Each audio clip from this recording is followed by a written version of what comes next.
अभी मैं कुछ यूट्यूब वीडियोस देख रहा था जिसमें वो प्रिपरेशन टिप्स के नाम पे अपने कोर्स बेच रहे थे और उसके बाद कॉलेज वाइज कट ऑफ बता रहे थे। भाई कॉलेज वाइज कट ऑफ अभी क्या करेगा बच्चा, अभी तो उसको एग्जामिनेशन देने जाना है।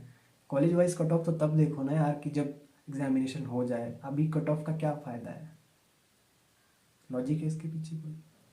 हाल ही में एक स्टूडेंट ने व्हाट्सएप मैसेज किया कि आईसीआर यूजी के लिए जो अरिहंत पब्लिकेशन की एक बुक है जिसमें mental ability, chemistry, mathematics, biology और एग्रीकल्चर है, तो क्या वो आईसीआर के लिए सही है?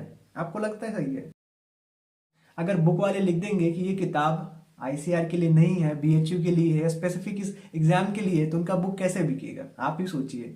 तो जितना भी आपका सब्जेक्ट है, सब्जेक्ट ग्रुप है, एग्रीकल्चर, बायोकेमिस्ट्री, एबीसी, पीसीबी या पीसीएम है, तो वही सब्जेक्ट आप पढ़ें। फालतू का आप मेंटल एबिलिटी ना पढ़ने जाएं अगर बीएचयू के लिए अप्लाई नहीं किए हैं तो, ठीक है। और दूसरा सब्जेक्ट भी पढ़ने ना जाएं अगर अप्लाई नहीं किए हो तो। रही बात बीएचयू की, तो बीएचयू में भी सारा सब्जेक्ट थोड़ी पढ़ना है आपको। किसी भी बुक से आप पढ़ो, कहीं से भी पढ़ो, लेकिन जितना चैप्टर्स हैं वो कवर करो आपके सब्जेक्ट ग्रुप का। ऐसा नहीं कि आप एग्रीकल्चर पढ़ने जा रहे हो, जो थोड़ा बहुत है आप पढ़ सकते हो, वैरायटीज वगैरह। स्वागत है आपका कृषि क्रांति के इस यूट्यूब चैनल पे। मैं हूं सच्चिदानंद, आपका दोस्त, आपका होस्ट। आपके लिए प्रिपरेशन टिप्स लेके आया हूं जो कि मैंने फॉलो किए थे। आईसीएआर एग्जामिनेशन के लिए मैंने कौन सा सब्जेक्ट ग्रुप चूज किया था? मेरे टाइम पे एग्रीकल्चर बायोकेमिस्ट्री वाला ऑप्शन था नहीं, जो कि मुझे बहुत रिग्रेट होता है और जेलसी भी फील होता है कि इस टाइम पे इतना अच्छा अपॉर्चुनिटी है एग्रीकल्चर बायोकेमिस्ट्री वाले स्टूडेंट्स के लिए। हमको 4-4 घंटे, 5-5 घंटे फिजिक्स पढ़ना पड़ता था। हम एग्रीकल्चर कितना मुश्किल से आधे 1 घंटे पढ़ते थे और इसी में सारा कुछ हो जाता था। तो मेरा था फिजिक्स, केमिस्ट्री, एग्रीकल्चर। फिजिक्स हम खूब पढ़े, केमिस्ट्री खूब पढ़े, एग्रीकल्चर उसका चौथाई भी नहीं पढ़ते थे। इतना था लेवल कि हाँ, फिर भी सबसे ज़्यादा मार्क्स किस में आते थे? एग्रीकल्चर में आते थे, उसके बाद केमिस्ट्री में आते थे, उसके बाद फिजिक्स में आते थे। तो ये सभी के साथ होता है। फिजिक्स सबको नहीं अच्छा लगता है, नहीं पसंद आता है, लेकिन उस टाइम पे मजबूरी था। इस टाइम पे मजबूरी नहीं है। तो आपका जो स्कोरिंग सब्जेक्ट है, हमारा स्कोरिंग सब्जेक्ट एग्रीकल्चर था। एग्रीकल्चर हमको 60 पे पहले क्वेश्चन आता था, 60 में हम 55-50 से ऊपर ही करते थे। तो 55 करके आए थे हम फाइनल एग्जामिनेशन में, उसी के बलबूते सिलेक्शन हुआ था। अभी 50 क्वेश्चन आता है, तो 50 क्वेश्चन में आप पढ़ रहे हो अच्छे से, तो जो मैंने बताया है आपको, एनालिसिस बताया है, उसमें से आप 40 से ऊपर आराम से कर लोगे अगर आपने पढ़ रखा है तो। 40 उधर कर दिए आपने, तो फिर आप देखते बैठो कि कितने क्वेश्चन आपको दूसरे सब्जेक्ट में, 2 सब्जेक्ट बचे उसमें क्या क्या हमको आता है।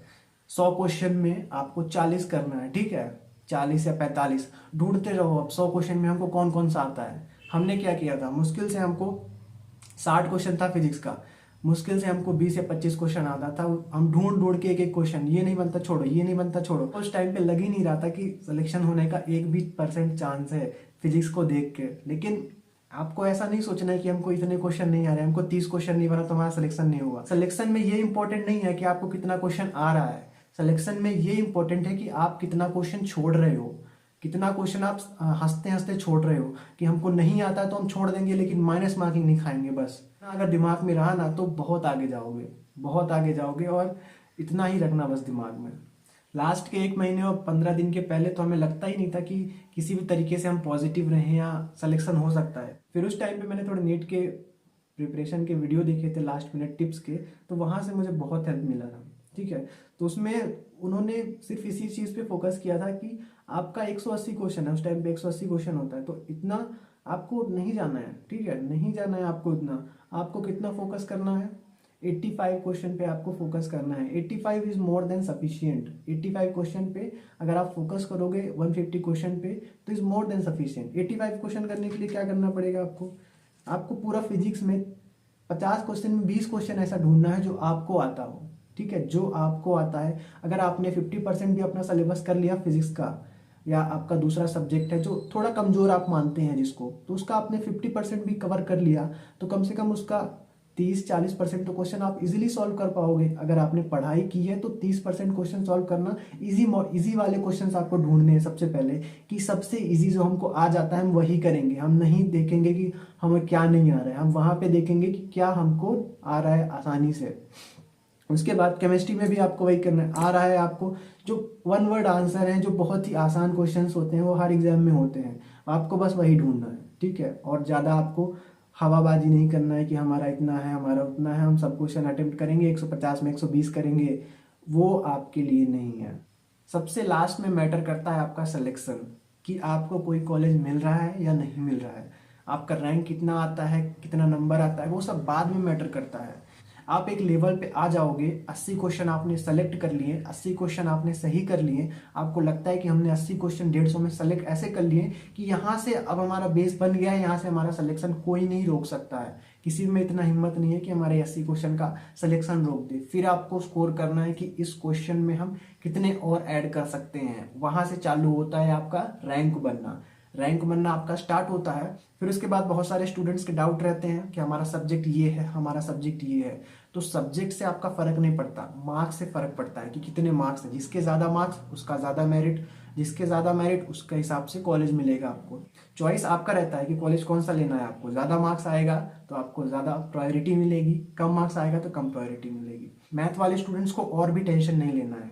क्यों नहीं लेना, मैं आपको बताता हूँ। B Tech agricultural engineering, B Tech dairy technology का ऑप्शन आपके पास खुला हुआ है। आपका अगर 300 प्लस नहीं आता है, बीएससी एग्रीकल्चर नहीं मिलता है, तो ये तो ऑप्शन आपका कहीं गया ही नहीं है। कम रैंक पे कम कट ऑफ जाता है किसके लिए, बीटेक एग्रीकल्चर इंजीनियरिंग और बीटेक डेयरी टेक्नोलॉजी के लिए। तो आपको वहाँ पे टेंशन नहीं लेना है। अभी आपको कट ऑफ के बारे में नहीं सोचना है। अभी आपको ये नहीं सोचना है कि आपको कौन सा कॉलेज मिलेगा, ये भी नहीं सोचना है। अभी आपको सोचना है कि हम इस टाइम का कैसे यूटिलाइज कर सकते हैं, कितना हम पढ़ सकते हैं, किस टॉपिक पे हम ध्यान दे सकते हैं। आपको बस अभी इतना ही सोचना है। और कितने क्वेश्चंस हमारा जो एवरेज फोकस होना चाहिए वो होना चाहिए, क्योंकि इतने क्वेश्चन करेंगे तभी हम आगे जा पाएंगे।